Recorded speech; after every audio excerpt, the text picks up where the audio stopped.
दोस्तों, क्या आपको यह जानते हैं कि महादेव के 12 ज्योतिर्लिंग में सर्वप्रथम स्थान सोमनाथ मंदिर का है। यह स्थान महत्वपूर्ण पर्यटन व तीर्थ स्थल है जो गुजरात के पश्चिमी तट पर बसा है। प्राचीन काल में इसी मंदिर की ख्याति दूर दूर तक फैली हुई थी, जिससे प्रभावित होकर कई मुस्लिम शासकों और पुर्तगालियों ने 17 बार आक्रमण किया, परंतु इसे पूर्णतः ध्वस्त नहीं कर पाए। और अब वर्तमान में इस भव्य हिंदू मंदिर का पुनर्निर्माण वास्तुकला चालुक्य शैली में हुआ है। सोमनाथ मंदिर का नाम चंद्रदेव के नाम पर रखा गया है। चंद्रदेव का एक नाम सोम भी है। इन्होंने ही सर्वप्रथम इस मंदिर का निर्माण किया था।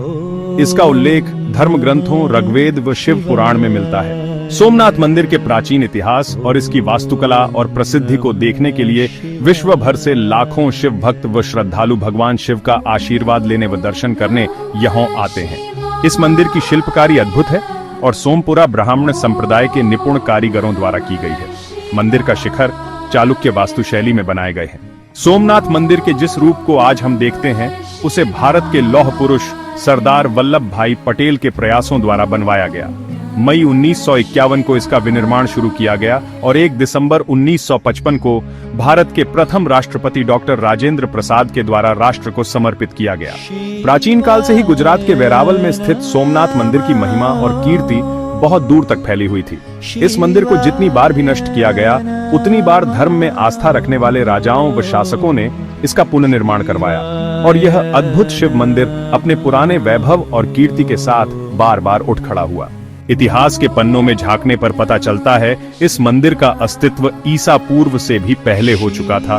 हिंदू राजाओं द्वारा इसका पुनर्निर्माण 6ठी और 7वीं सदी में करवाया था।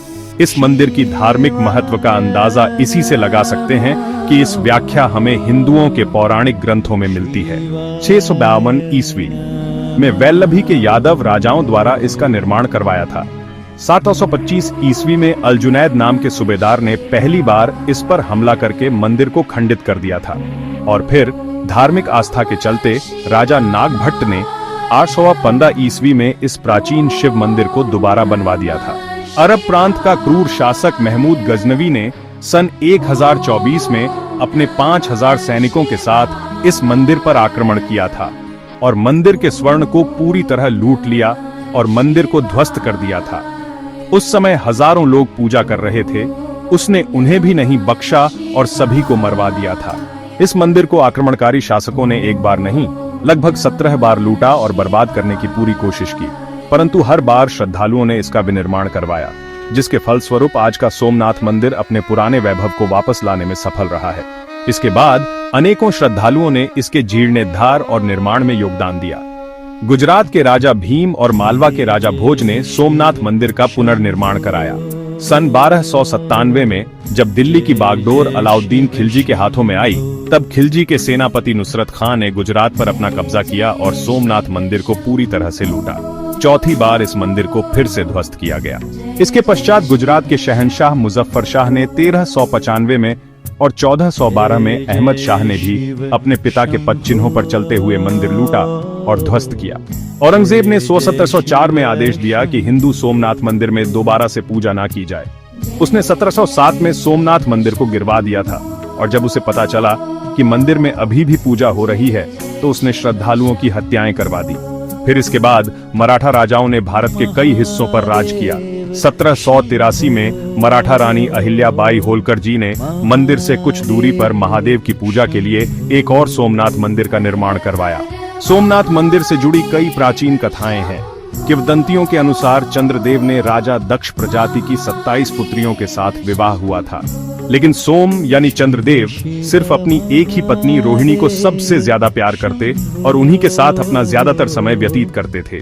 इस व्यवहार से उनकी अन्य 26 रानियां परेशान रहने लगी।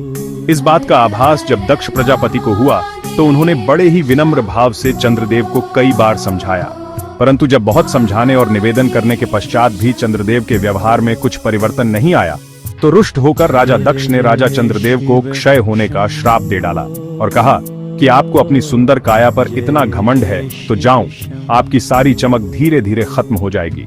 उनकी चमक धीरे धीरे क्षीण होती जा रही थी, जिससे वह बहुत दुखी हो गए। तब उनके इस श्राप से मुक्ति पाने के लिए ब्रह्मा जी ने भगवान शिव की आराधना करने की सलाह दी। चंद्रदेव और उनकी पत्नियों ने कठिन तपस्या की और महामृत्युंजय भगवान शिव की आराधना करके उन्हें प्रसन्न किया, जिसके फल स्वरूप वह रोग मुक्त हुए और अमरत्व का वरदान भी प्राप्त किया। इसके पश्चात सर्वप्रथम बार चंद्रदेव ने भगवान शिव के प्रथम ज्योतिर्लिंग की स्थापना की और स्वर्ण से जड़ित भव्य मंदिर का निर्माण करवाया। सोमनाथ मंदिर गुजरात का एक महत्वपूर्ण पर्यटन स्थल है। इस मंदिर से जुड़ी मान्यताएं व निर्माण से जुड़े बहुत से ऐसे तथ्य हैं जिनकी उत्सुकता को तृप्त करने के लिए लोग वहां जाते हैं। सोमनाथ मंदिर भी विशेषताओं से भरा हुआ है, तो आइए जानते हैं सोमनाथ मंदिर से जुड़े स्मरणीय रोचक तथ्य क्या है। सोमनाथ मंदिर शिव भक्ति के लिए बहुत महत्वपूर्ण माना जाता है, क्योंकि यहीं पर पहला ज्योतिर्लिंग स्थापित हुआ था। इसकी ऊंचाई 150 फीट और इनमें सभा मंडपम, नृत्य मंडपम और गर्भगृह भी है।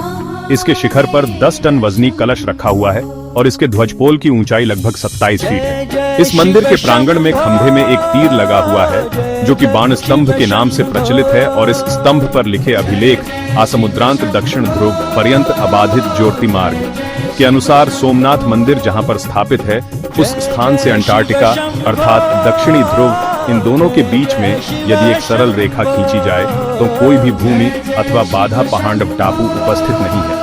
यह एक ऐतिहासिक रहस्य भी है।